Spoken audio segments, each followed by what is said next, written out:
મહુવામાં આજરોજ બગીચા રોડ પર આવેલા હોસ્પિટલની સામે રામભાઈ લુંગી તરીકે જાણીતા આ લીલા નારિયેળ પાણી વેચે છે. જે નારિયેળ પાણી વેચવાની સાથે જ હોસ્પિટલમાં દર્દીઓની સેવા પણ કરે છે. તો આજરોજ રામભાઈ લુંગી દ્વારા હોસ્પિટલમાં દાખલ થયેલા દર્દીઓને નિઃશુલ્ક પાણી પીવડાવ્યા અને અનોખી સેવા આપી. જોકે આ સેવા તે અનેકવાર આપે છે અને તે આગળ પણ નિઃશુલ્ક સેવા આપતા રહેશે.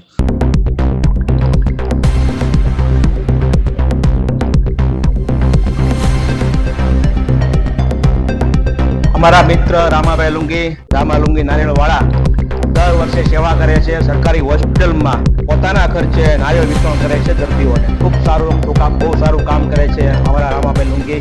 ખૂબ સેવાભાવી મિત્ર છે અને દરેક વોર્ડની અંદર જે દર્દીઓ હોય છે, દર્દીદેવો ભવનનું સૂત્ર સાથે નારિયેળ વિતરણ કરે છે. તેમને આપણે અભિનંદન આપીએ, શુભેચ્છા પાઠવીએ અને આજે ફરી વખત પાછા અમે હોસ્પિટલમાં આવ્યા છીએ નારિયેળ વિતરવા માટે.